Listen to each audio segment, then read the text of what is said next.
Europe 1 Soir. 19h, 21h, Pierre de Villeneuve. Et France-Pologne, demain, c'est à 18h et non pas à 21h. Voilà, je dois avoir l'heure d'un autre pays dans ma tête. Bonsoir à vous, Jean-Claude Dacier. Bonsoir. Bonsoir à vous, Joseph Massescaron. Bonsoir. Voilà, deux chroniqueurs qui regardent tous les jours, toutes les heures, la situation politique évoluer, les sondages, les déclarations des uns et des autres. Bah tiens, Emmanuel Macron, vous avez lu sa lettre aux Français, bien évidemment, dans la presse régionale ce matin. Vous avez peut-être vu également son podcast, ou en tout cas écouté ce qu'il disait dans Do It Yourself. Eh bien, on écoute un extrait avec une menace terrifiante que nous annonce le chef de l'État.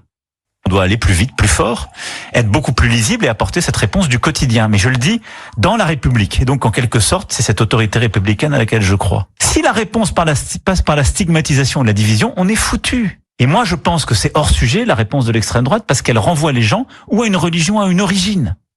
Et c'est en ça qu'elle divise et qu'elle pousse à la guerre civile. Vous avez de l'autre côté beaucoup de nos compatriotes qui sont de confession musulmane et où... issus de l'immigration, parce que l'un ne va pas avec l'autre, ça se recoupe pas, contrairement à beaucoup d'idées reçues, qui se disent je suis pas bien défendu, qui ont peur de l'extrême droite, et qui vont vers une offre qui est une forme de communautarisme. Elle n'assume plus du tout le cadre de la laïcité, c'est-à-dire une république qui est neutre et bienveillante pour les religions, et elle les enferme dans un communautarisme qui est un peu électoral. Mais ça, c'est aussi la guerre civile derrière. Voilà, les extrêmes mènent à la guerre civile, Joseph Massescaron, dit Emmanuel Macron. Je pense qu'il faudrait compter le nombre de fois où Emmanuel Macron nous a parlé de guerre et a enfilé un treillis. C'est pire que Justin Trudeau qui, dès qu'il voit une coiffe indienne, se la met sur la tête. Je ne sais pas combien de fois il a employé le mot guerre. Oui. Très franchement, même pendant le Covid, qu'il s'agisse du Covid, qu'il s'agisse de n'importe quoi, de la puberté des cigales au Portugal, de n'importe quoi. C'est-à-dire à chaque fois, c'est la guerre. À chaque fois, c'est comme si, ce qui est intéressant d'ailleurs, comme si lui-même ne pensait qu'en termes de conflit. Et je crois que fondamentalement, il ne pense qu'en termes de conflit. C'est-à-dire, on a ripollé tout ça en disant que c'était quelqu'un qui était disruptif. Je crois que c'est pas ça simplement. Je crois que c'est quelqu'un qui fondamentalement porte le conflit en lui. Et il met dos à dos les Français, Jean-Claude Dacier. Oui, ça j'ai compris qu'il rejetait les extrêmes. Moi, je suis pas capable ce soir d'analyser le document qu'on vient d'écouter. La menace claire, 2 fois exprimée, de guerre civile. Dans quel sens Dans quel sens vous n'y arrivez pas? Je crois d'abord qu'il s'en veut beaucoup de la décision qu'il a prise, au fond. Il se rend compte qu'il a fait une énorme, je dirais, bêtise, mais oui, je penserais, on connaît le mot. Oui. Et que il y ajoute... Je crois qu'il est incapable de s'en vouloir, pardon. Ouais, peut-être. Je crois qu'il est totalement incapable. C'est quelque chose qui n'entre pas dans son cadre. Je pense qu'on se trompe sur le personnage, parce que là, il se rend compte qu'il en a fait une grosse, parce qu'il est en train, d'après les derniers sondages que nous avons, même si c'est compliqué, je le sais, nous en parlions, de mesurer exactement quelles sont les tendances. Je crois qu'il mesure bien le risque qu'il a d'offrir le pouvoir par une décision ridicule, stupide, anticipée, brutale, bref, de rendre le pouvoir à son principal parti d'opposition, à savoir le Rassemblement national. Certes, dit-il, il restera à l'Élysée. Bon, avec quel pouvoir? La Constitution lui en donne quelques-uns, mais ce sera une cohabitation qui s'annonce extrêmement difficile. Vous l'avez précisé. On ne sait même pas s'il restera à l'Élysée. Il le dit. Il le dit. Je rappelle juste. Vous ne le croyez plus. Nos auditeurs ont la mémoire. Je rappelle juste que c'est la même personne qui avait dit que de toute façon, des Européennes, on ne pouvait tirer aucune conclusion, et surtout pas nationale. Donc, mais la liste elle est longue. La liste elle est longue de tout ce qu'il a dit et affirmé. Donc on ne peut plus analyser quoi que ce soit que dise le président de la République. C'est difficile quand même. Non, Joseph Massescaron dit juste qu'il ne le croit pas. Je ne le crois pas. Je peux émettre un doute. En tout cas, il annonce qu'il restera. Nous verrons bien si tu as raison. Mais pourquoi pas? Et je reconnais que le personnage est déroutant. Ça, je le reconnais bien volontiers. Je vous signale que Jordan Bardella a décidé aujourd'hui, on l'entendra tout à l'heure, pour ses mesures à l'école, qu'il voulait instaurer le vouvoiement des enseignants à l'école. Donc j'aimerais bien que vous voyiez Joseph Massescaron. Très bien. Ça sera assez chiant. Moi, ce sera avec plaisir que je vous... Voilà. Je ne vous demande pas l'un à l'autre de vous parler à la troisième personne. il y a en outre une incertitude, légère ou réelle au choix, sur la posture que prendra Bardella, que prendront les responsables du Rassemblement national, en fonction évidemment du résultat. Il a redit aujourd'hui, je crois, que s'il n'avait pas la majorité absolue, il resterait là où il est. Ce qui ne va pas faciliter les choses, parce que je pense que ce serait une bêtise pour tout dire, parce que refuser l'obstacle, même si on devient, et tout indique qu'ils vont le devenir, premier parti de France, refuser le pouvoir à quelques sièges près, je pense que ce serait risqué. Les Français attendent beaucoup, au moins sur un domaine, l'économie peut-être pas, encore que le pouvoir d'achat peut nous faire changer d'avis. En tout cas, les Français attendent beaucoup du Rassemblement national sur les problèmes d'immigration hors de contrôle et surtout le cortège de conséquences qui vont avec. Joseph Massescaron. Le lièvre a été levé très justement par Alexis Brézé du Figaro. Je ne crois pas je ne crois pas du tout que Bardella aille à l'affrontement, que ce soit une cohabitation frontale. Bien au contraire, car tout son intérêt à lui est que Emmanuel Macron reste. Pourquoi ? Parce que si d'aventure Emmanuel Macron démissionnait, et s'il y avait une présidentielle, la personne élue, peut-être Marine Le Pen, on ne sait jamais, c'est une hypothèse, elle se retrouverait avec la même majorité relative, ou avec le même type de majorité. Donc, et donc ça l'affaiblirait ? Ah bah bien sûr, ça l'affaiblirait. Oui, donc, si vous voulez, est-ce que ça lui mettrait un plafond de verre pour 2027 ? Mais c'est ça le problème. C'est-à-dire qu'on est aujourd'hui, pardonnez-moi, on a ouvert quelque chose on est dans une chambre d'incertitude, réellement. Et quand vous allez d'ailleurs, on en parlait avec Jean-Claude Dacier, quand vous avez une relation sur le terrain, que vous avez des élus, vous êtes frappé que même les élus les plus enracinés, qui sont maires, enfin qui contrôlent des mairies, ils sont dans une incertitude. Ils se disent, mais nous ne savons pas si demain nous allons être élus ou pas. Voilà. Et malheureusement, je crois que Emmanuel Macron n'a pas réfléchi à ce qu'il faisait. Vous connaissez la parole de l'Ecclésiaste, malheur à la ville dont le prince est un enfant. Oui, alors la parole des sondages, tiens, vous en parliez tout à l'heure, dernier sondage IFOP, 36% pour le RN, plus 0,5, 29,5% pour le nouveau Front Populaire, plus 0,5, et la majorité présidentielle, 20,5, moins 0,5. Voilà, je cite pas les autres. C'est-à-dire que plus le président parle, et plus ses partisans s'expriment, et semble-t-il, moins les sondages progressent. Ils font même, semble-t-il, ils sont stagnants, voire légèrement sur le recul. Bon, on verra bien si ça sera une telle défaite mathématique, si vraiment les sondages se trompaient à ce point-là. Moi, je crois qu'il faut se mettre plutôt dans l'idée que le Rassemblement national tient la corde, et que le problème est de savoir s'il aura ou non la majorité absolue, non pas dimanche soir, mais le 7 juillet, parce que c'est le 7 juillet que ça va compter. Séquence intéressante ce matin sur Europe 1 et sur CNews, Gabriel Attal, Premier ministre, qui était l'invité de Laurence Ferrari, et heureux ceux qui ont regardé ou écouté jusqu'au bout, c'est-à-dire jusqu'à 8h et pratiquement 29 minutes où le Premier ministre dit ça.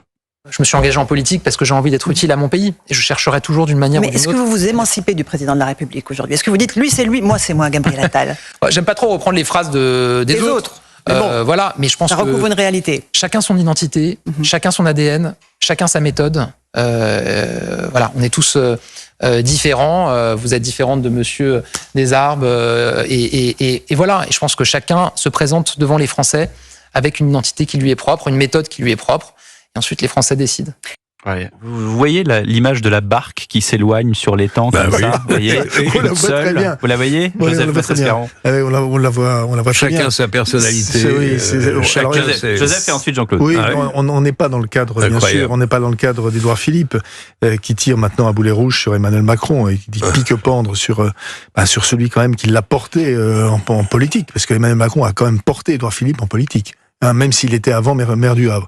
Non, là, en effet, Gabriel Attal prend ses distances. Il prend ses distances au moment où on voit bien, d'ailleurs, vous parliez de sondage, on voit bien dans les sondages qu'il y a quand même un socle qui lui reste favorable, non négligeable pour un Premier ministre. C'est quand même extrêmement rare dans ce cas de figure que l'on voit un président de la République aussi bas, et que son petit frère, entre guillemets, comme il le disait, être aussi haut, être aussi haut. D'ailleurs, il y a quelque chose quand même qui est extrêmement révélateur. Vous regardez les affiches de campagne. sur les affiches de campagne, vous ne voyez plus du tout Emmanuel Macron avec le candidat. Il a disparu. Oui. En revanche, vous voyez à chaque fois Gabriel Attal à côté. Qui d'ailleurs, avant 8h29, avait mené la campagne. Bien sûr, oui. Pique-pente, comme vous dites, ou en tout cas bec et ongle plutôt, pendant 20 minutes devant Laurence Ferrari. Et puis cette petite séquence, et j'aimerais que Jean-Claude Dacier réagisse, mais ça sera juste après le journal permanent sur Europe 1. Vous restez avec nous, à tout de suite. 19h, 21h, Europe 1 Soir. Europe 1 Soir. 19h, 21h, Pierre de Villeneuve. Toujours en compagnie de Joseph Massescaron et de Jean-Claude Dacier, avant d'écouter Gérald Darmanin qui était tout à l'heure dans On marche sur la tête chez Cyril Hanouna et qui a parlé justement, qui a fait une sorte de mea culpa sur l'exécution de certaines peines. Et puis Jordan Bardella, bien sûr, sur la conférence de presse de présentation ce matin du programme. Jean-Claude Dacier, on parlait de cette scission qui lentement est en train d'arriver entre le Premier ministre et le Président. Elle est, à mes yeux, largement consommée, même si publiquement Bardella est obligé de se tenir. Bardella. Attal. D'abord, il est comptable d'une politique. N'allez pas trop vite, Jean-Claude. Il est quand même comptable d'une politique qui a été mise en place par le président de la République. Il a essayé, avec la Baïa et avec sa prestation au ministère de l'Éducation nationale, essayer de prendre quelques initiatives qui lui ont valu, dans l'opinion d'ailleurs, une notoriété incontestable. Mais là, franchement, alors le petit frère, je ne sais pas s'il l'a bien pris ou mal pris, oublions ça. Enfin, c'est bizarre. Pour ceux qui n'ont pas suivi, c'est un garçon qui interpelle le président et qui lui répond mais non, mais c'est mon Premier ministre, mais c'est quand même ton petit. Oui, bon, d'accord, c'est un peu mon petit frère. Bon, après, c'est monté en épingle. Oui. Et puis, il ne faut pas que dans 40 ans, on se dise ah bah oui, il disait que c'était mon petit frère. Non, mais on dira pas ça, mais quand même, quelque part, on doit avoir me semble-t-il, une certaine tenue. Ouais. Je parle pas de respect, une certaine tenue vis-à-vis de son premier ministre, et faire attention à ce qu'on dit. Surtout par les temps qui courent. François Fillon et Nicolas Sarkozy. Mais je dirais qu'Attal n'est pas le seul. Il y a, semble-t-il, d'après ce que j'entends, ce que j'écoute, il y a beaucoup des collaborateurs plus ou moins proches, et il y a beaucoup de députés de Renaissance qui trouvent en effet que la faute ultime a été lourde et qu'elle a été commise dans une espèce de précipitation inexplicable. Alors évidemment, les résultats seront ce qu'ils seront. Si on dit... Que sera. Ben voilà, si on croit quand même à ce que l'on observe tous les jours, le mécontentement va, à mon avis, se durcir au-delà de cette élection législative. Alors, Gérald Darmanin était tout à l'heure chez Cyril Hanouna dans On marche sur la tête, avec une forme de mea culpa du ministre de l'Intérieur. Vous le savez bien d'ailleurs, c'est pas tellement la gendarmerie ou la police que la réponse pénale.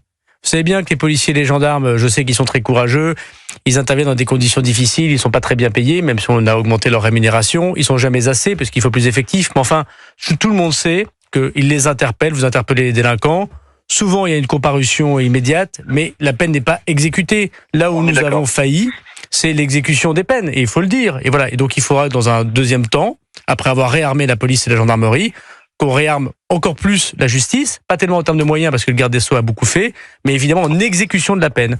Et ben voilà, j'ai envie de dire, ça fait 7 ans, non, que M. Darmanin est ministre de l'Intérieur. Non, il y a eu M. Collomb avant, il y a eu donc 4 ans. Oui, M. Castaner, il y a eu M. Castaner. Et puis Darmanin pouvait quand même. Mais quand il dit on, je pense que c'est on, la Macronie, d'une manière générale. Il n'était pas assis dans le fauteuil du garde des Sceaux. Moi, je pense que la nomination de Dupond-Moretti a été une erreur de casting, qu'il n'était pas tout à fait là pour ça. Est-ce que c'est pas au-delà des castings, réformer l'exécution des peines en mais France mais profondément, je pense que Dupond-Moretti ne croit pas ça.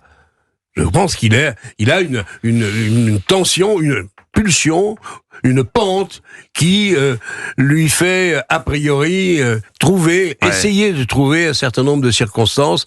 Ça a été la philosophie de ce pays depuis des années, mon cher Pierre. Depuis des années, on a considéré que la prison fallait. Moins on en mettait en prison, mieux ça valait. Que la sanction, elle était plus nocive. Cela dit, aujourd'hui, vous avez un Rassemblement national qui dit pourquoi pas des peines courtes. Mais écoutez, c'est pas le premier Bardella à dire cela. Je pense qu'en effet, une sanction rapide. Et non pas à 6 mois, comme l'a dit monsieur Dupond-Moretti, une sanction rapide et claire, 15 jours, 3 semaines. Mais pour ça, il faudra avoir des moyens. On n'en a pas assez. Et c'est ce que de dit moyens. Béatrice Brugère, notamment Et dans les évidemment, magistrats, qui on n'a dit pas. que... Là encore, le président de la République Et puis vous avez me un semble-t-il statut des coupable. juges. Vous avez un statut des juges. Ça, Bien c'est sûr. très très difficile à réformer. Bien sûr. Joseph Massescaron, là-dessus, sur ce mea culpa de Gérald Darmanin.